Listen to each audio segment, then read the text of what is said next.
एक fast food की company है, ताकि उसके बारे में जो इन्फॉर्मेशन दे रखी हो तो इररिलेवेंट है।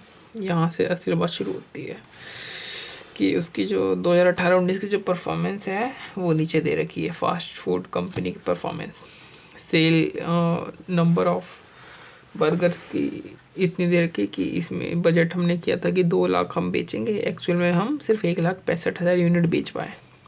अब वेरिएंस मतलब ये डिफरेंस है इन दोनों का सेल्स। लेकिन जो 2 लाख हमने जो सोचा था कि जब हम बेचेंगे उसकी वैल्यू कितनी थी, मतलब कितने रुपए में हम टोटल बेचते, 10,50,000 में बेचते। और जो एक्चुअल बेचते वो बेचा हमने कितने में, 8,46,450 में बेचा। वेरिएबल कॉस्ट दे रखी है इधर और फिक्स कॉस्ट इधर दे रखी है। अब ये देखो, ये जो वेरिएबल कॉस्ट जो दे रखी है इधर वेरिएबल कॉस्ट देखो 3 तरीके की होती है। एक होती है मटेरियल, एक होती है लेबर और एक होती है वेरिएबल ओवरहेड। तो इसमें ये 3 अलग अलग करके नहीं देगा, इन तीनों को एक ही ग्रुप में दे रखा है वेरिएबल कॉस्ट करके। फिर कह रहा है कि इधर कह रहा है कि जो मार्केट साइज वेरिएंस जो इसने कैलकुलेट किया है वो आ रहा है 26,062.50 एडवर्स में आ रहा है। फिर फेवरेबल नहीं है, ये एडवर्स है। ये जो है ना लिखा sales volume contribution planning variance, तो इसमें जो प्लानिंग शब्द है, प्लानिंग हम किसके लिए यूज़ करते हैं, जब हम मार्केट साइज वेरिएंस कैलकुलेट करते हैं उसी को तो हम कहते हैं ना प्लानिंग अनकंट्रोलेबल। तो इसका मतलब हुआ मार्केट साइज वेरिएंस। फिर ये 2 पैरा फिर इररिलेवेंट हो जाते हैं। फिर ये वाला सीधा आता है कि the budgeted data shown in the table is based on the assumption that the total market size will be 4 lakh unit. कह रहा है कि ये इस अजम्पशन पे बेस्ड था कि जो इन्होंने जो टोटल जो मार्केट साइज की अजम्पशन लगाई थी वो लगाई थी 4 लाख यूनिट्स की।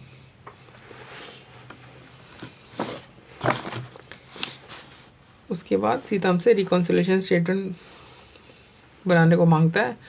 कहता है कि इसमें आपको कौन सी जो स्टैंडर्ड कॉस्टिंग की अप्रोच है फॉलो करनी है। वो कहता है मार्जिनल कॉस्टिंग अप्रोच फॉलो करनी है। मार्जिनल मतलब कंट्रीब्यूशन वाली अप्रोच। तो चलो सॉल्व करते हैं। देखो ये हमसे रिकॉन्सिलेशन स्टेटमेंट बनाने कह रहे हैं। तो रिकॉन्सिलेशन स्टेटमेंट में क्या होता है, बजटेड प्रॉफिट होता है, फिर सेल्स वेरिएंस होते हैं, फिर कॉस्ट वेरिएंस होते हैं, उसके बाद एक्चुअल प्रॉफिट होता है। तो सबसे पहले हम क्या निकालते हैं, सबसे पहले हम लोग कॉस्ट वेरिएंस निकाल लेते हैं। अब देखो निकालने को तो हम कॉस्ट वेरिएंस यहाँ पे निकाल लें, लेकिन हमारे पास ना तो मटेरियल दे रखा है, ना तो लेबर दे रखा है, ना तो वेरिएबल ओवरहेड दे रखा है। सिर्फ एक ही कैटेगरी दे रखी है वेरिएबल कॉस्ट की। तो उसमें वेरिएबल कॉस्ट में तो हम वेरिएबल कॉस्ट वेरिएंस निकाल देते हैं सीधा। देखो ये एक्चुअल है, ठीक है। इन दोनों की जो बजटेड जो हमारी सेल्स यूनिट है और जो एक्चुअल सेल्स यूनिट है ये सेम नहीं है, इसलिए हम जो बजटेड जो सेल्स यूनिट है उसको हम कन्वर्ट करेंगे standard sales unit for actual sales. तो हमने ये कन्वर्ट करी है। अब ये कन्वर्ट करी कैसे है, ये इस तरीके से करी है कि अगर 2 लाख कॉस्ट, 1 मिनट, हाँ इस तरीके से अगर 2 लाख यूनिट जब हम बेचते हैं तो हमारी वेरिएबल कॉस्ट आती है 6,33,000 की। तो अगर हम 1,65,000 यूनिट बेचे तो वेरिएबल कॉस्ट कितने आएगी, तो ये रहा स्टैंडर्ड फॉर एक्चुअल सेल्स, ठीक है। तो और ये हमारा एक्चुअल है, तो हमने इन दोनों में से फिर लेस कर दिया, हमारा आंसर एडवर्स में आ गया। उसके बाद हम आते हैं फिक्स ओवरहेड वेरिएंस पे।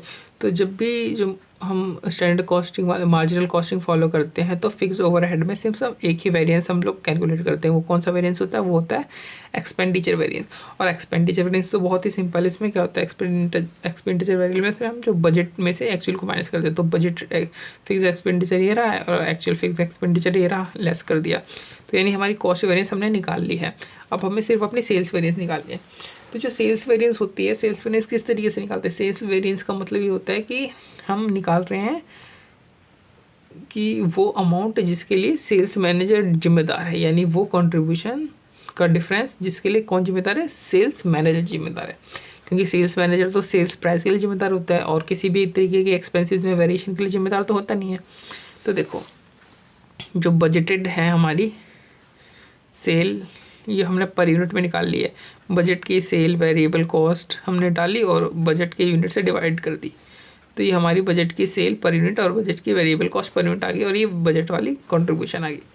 फिर हम एक्चुअल पे हमने निकाला एक्चुअल की सेल और एक्चुअल के वेरिएबल कॉस्ट को हमने डिवाइड किया एक्चुअल जो हमने यूनिट सेल करी हुई है, तो यानी ये क्या आ गई, ये एक्चुअल सेल पर यूनिट, ये actual variable cost per unit और ये एक्चुअल कंट्रीब्यूशन आ गया। ठीक है, उसके बाद हम इन दोनों में से क्या निकालेंगे कि वो डिफरेंस जिसके लिए सेल्स मैनेजर जिम्मेदार, तो सेल्स मैनेजर किसके लिए जिम्मेदार होता है, सेल्स प्राइस के लिए जिम्मेदार होता है, सेल्स प्राइस के डिफरेंस के लिए जिम्मेदार होता है। ठीक है, तो ये सेल प्राइस ये रही, ये सेल प्राइस, ये एक्चुअल सेल प्राइस है। देखो है ना, सेल प्राइस में डिफरेंस आ रहा है ना, तो ये हमने एक्चुअल वाले सेल प्राइस ले ली। वेरिएबल कॉस्ट में भी डिफरेंस आ रहा है, लेकिन वेरिएबल कॉस्ट हम ये वाला नहीं लेंगे। क्यों नहीं लेंगे, क्योंकि वेरिएबल कॉस्ट के लिए तो सेल मैनेजर जिम्मेदार नहीं है, तो हम तो ये मान करके चलेंगे कि भाई वेरिएबल कॉस्ट अगर वैसा का वैसा ही होता तो सिर्फ सेल में पर यूनिट सेल जो सेल वैल्यू है उसमें सेलिंग प्राइस में चेंज होने से कितना फ़र्क पड़ा, यही निकालेंगे ना हम। तो जो वेरिएबल कॉस्ट आएगी उसको तो बजट वाली मान करके चलेंगे। ठीक है, तो बजट वाली ले ली यहाँ पे, फिर कंट्रीब्यूशन ये रहा, तो हमारा ये निकल गया। ये क्या निकला हमारा ये निकला कि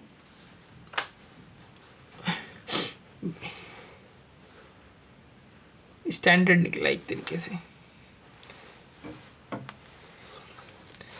देखो फिर अब हम सेल्स वेरिएंस निकालते हैं। सेल्स वेरिएंस में दो वेरिएंस होते हैं, तो प्राइस वेरिएंस होता है और एक वॉल्यूम वेरिएंस होता है। तो हम प्राइस वेरिएंस निकालते हैं कि मतलब सेल प्राइस की डिफरेंस की वजह से जो कंट्रीब्यूशन हमारा उसके ऊपर कितना असर पड़ा। देखो 1,65,000 जो हमने एक्चुअल यूनिट सेल करी है वो लिख लिया। उसके बाद 1.965 मतलब कि ये वो फिगर है जो सेल प्राइस के गलती, ये वो कंट्रीब्यूशन है जो सेल मैनेजर की गलती के कारण हुआ है और होना ये चाहिए था, है ना। देखो ये सेल मैनेजर की गलती के कारण ये कंट्रीब्यूशन आया ना, नहीं तो अगर हम सेल्स मैनेजर के अलावा उसके अंदर सेल्स मैनेजर के साथ अगर हम प्रोडक्शन मैनेजर, परचेज मैनेजर सबकी गलती गिने तो हमारा कंट्रीब्यूशन ये आना चाहिए। लेकिन हम यहाँ पे सिर्फ सेल्स मैनेजर की गलती गिन रहे हैं, यानी इसलिए हम इधर जो सेलिंग प्राइस ले रहे हैं ये इसका ले रहे हैं, एक्चुअल वाला ले रहे हैं, और जो वेरिएबल कॉस्ट ले रहे हैं बजट वाला ले रहे हैं। वेरिएबल कॉस्ट एक्चुअल वाला नहीं ले रहे हैं कि हम ये मानकर हम, क्योंकि ये क्या है, इसमें साफ साफ दिख रहा है कि यहाँ पे गलती किसकी है, सबकी गलती। यहाँ पे देखो, यहाँ पे गलती हो रही है सेल्स मैनेजर की, यहाँ पे गलती हो रही है आपकी प्रोडक्शन मैनेजर, यहाँ परचेज मैनेजर, इन सब की गलती है। लेकिन हमें सिर्फ ये निकालना है कि सेल्स मैनेजर की गलती की वजह से जो हमारा कंट्रीब्यूशन है वो कितना आ रहा है। तो सेल्स मैनेजर की गलती ये रही, है ना, तो ये हमने लिखा। प्रोडक्शन मैनेजर की गलती को इग्नोर करो, तो इसलिए हम ऐसा मानते हैं कि प्रोडक्शन मैनेजर ने कोई गलती नहीं करी, इसलिए हम ये जो बजट वाला वेरिएबल कॉस्ट है वो लिखते हैं। और यानी प्रोडक्शन मैनेजर यानी सेल्स मैनेजर की गलती के कारण हमारा जो कंट्रीब्यूशन ये आया, नहीं तो हमारा अगर सेल्स मैनेजर को कोई गलती नहीं करता तो हमारा कंट्रीब्यूशन नहीं आता, है ना। वही चीज़ है यहाँ पे भी, ये कि सेल्स मैनेजर ने गलती करी इसलिए हमारा कंट्रीब्यूशन नहीं आ रहा है, सेल्स मैनेजर ने गलती नहीं करी तो हमारा कंट्रीब्यूशन नहीं आता। ठीक है, तो ये एक्चुअल क्वांटिटी है। तो यानी जो सेल्स प्राइस है उसके वेरिएंस के कारण जो कंट्रीब्यूशन जो डिफरेंस आ रहा है उसका क्या असर पड़ा है हमारे ओवरऑल प्रॉफिटेबिलिटी पे, वो ये चीज़ दिखा रहा है, कंट्रीब्यूशन का डिफरेंस इनटू एक्चुअल क्वांटिटी जितने हमने बेची। फिर आता है वॉल्यूम वेरिएंस। वॉल्यूम वेरिएंस क्या होता है कि जो सेल क्वांटिटी, अभी हमने सेल्स प्राइस का देखा था, इधर सेल क्वांटिटी जितनी हमने बेचनी थी और जितनी हमने बेची, इन दोनों में डिफरेंस के कारण हमारा जो कंट्रीब्यूशन है उसमें कितना बड़ा डिफरेंस आ रहा है। अब देखो, बेचनी थी 2 लाख, बेची एक्चुअल में हमने 1,65,000, ठीक है। और अगर हम तो यानी हमारा बजट के हिसाब से हम कितने वैरी कर रहे हैं, और ये क्या है 2.05, ये है हमारी इस बजटेड कंट्रीब्यूशन। वॉल्यूम वेरिएंस में हम क्या लेते हैं, हम बजटेड कंट्रीब्यूशन लेते हैं। तो actual sales minus budgeted sales into budgeted contribution per unit. तो हमारा यहाँ पे आ जाएगा फिगर। उसके बाद वॉल्यूम की में भी अगर अंदर जाएँ तो मार्केट शेयर वेरिएंस आएगा और मार्केट साइज वेरिएंस। तो मार्केट साइज वेरिएंस तो क्वेश्चन में ऑलरेडी दिया हुआ है तो हमने लिख दिया, ठीक है। लेकिन अब मार्केट शेयर वेरिएंस कैसे निकालें, क्योंकि मार्केट शेयर वेरिएंस निकालने के लिए हमें तो ये चाहिए ना सबसे पहले कि जो बजटेड जो मार्केट है वो है कितना, ये एक्चुअल जो मार्केट है वो एक्चुअल मार्केट साइज कितना। बट क्वेश्चन में कहीं पे भी एक्चुअल मार्केट साइज नहीं दिया हुआ है, मतलब हम फॉर्मूले से अगर इसको निकालने की कोशिश करें तो नहीं निकलेगा। बट एक तरीका है, वॉल्यूम वेरिएंस हमें पता ही है, मार्केट साइज वेरिएंस क्वेश्चन में दिया हुआ है, इन दोनों का डिफरेंस क्या होगा, मार्केट साइज वेरिएंस होगा। तो इसलिए हमने डिफरेंस करके मार्केट साइज वेरिएंस निकाल दिया।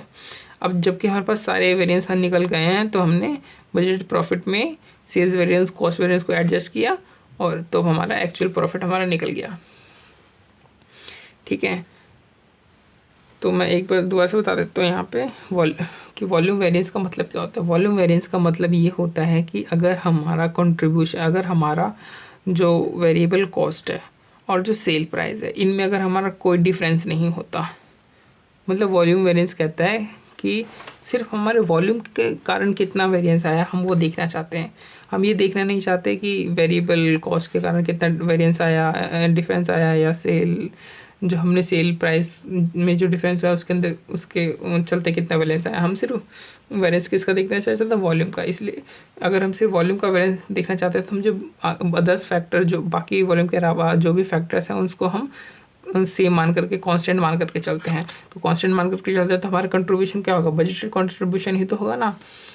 और हमने सिर्फ इसमें वॉल्यूम में वेरिएंस लिया है, बाकी कंट्रीब्यूशन हमारा सेम ही है। कंट्रीब्यूशन सेम बजट वाला क्यों है, क्योंकि अदर फैक्टर्स जैसे कि सेल प्राइस और वेरिएबल कॉस्ट हमारा सेम ही है, इसलिए हमारा हमने यहाँ पे ये लिया है budgeted contribution, other factor remaining same.